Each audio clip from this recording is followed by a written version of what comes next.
এই মেয়েটিকে তার বয়ফ্রেন্ড একটি শীতের চাদর গিফট করলে মেয়েটি তার ও চাদরের প্রশংসা করতে ছেলেটির মামাতো বোন সেখানে আসে।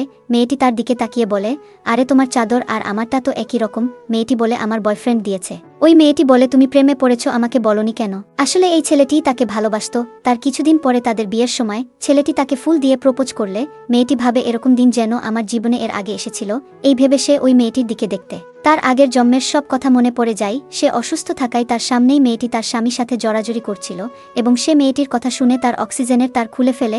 মেয়েটি তখন মারা যেতে যেতে তার প্রতিশোধ নিতে চাইছিল, এই কারণে সে পুনর্জন্ম লাভ করে। তারপরে সে ভাবে, আজ আমার সময় এসেছে প্রতিশোধ নেওয়ার। তারপর মেয়েটি তার ফুল নিয়ে বলে, আজ আমি এই পশুর একটি গোপন তথ্য ফাঁস করতে চাই। তারপর সে তার মোবাইল নিয়ে সেখানকার সবার কাছে একটি ভিডিও শেয়ার করে। তার মামাতো বোন ছিল বিবাহিত, এই কারণে সে সবার কাছে থেকে ফোনগুলো কেড়ে নিতে থাকে। তারপর মেয়েটি বলে, তোমার মতো জানোয়ারের সাথে আমি থাকতে চাই না। এই বলে সে চলে যায়। ভিডিওটি ভালো লাগলে চ্যানেলটি সাবস্ক্রাইব করে পাশেই থাকুন। ধন্যবাদ।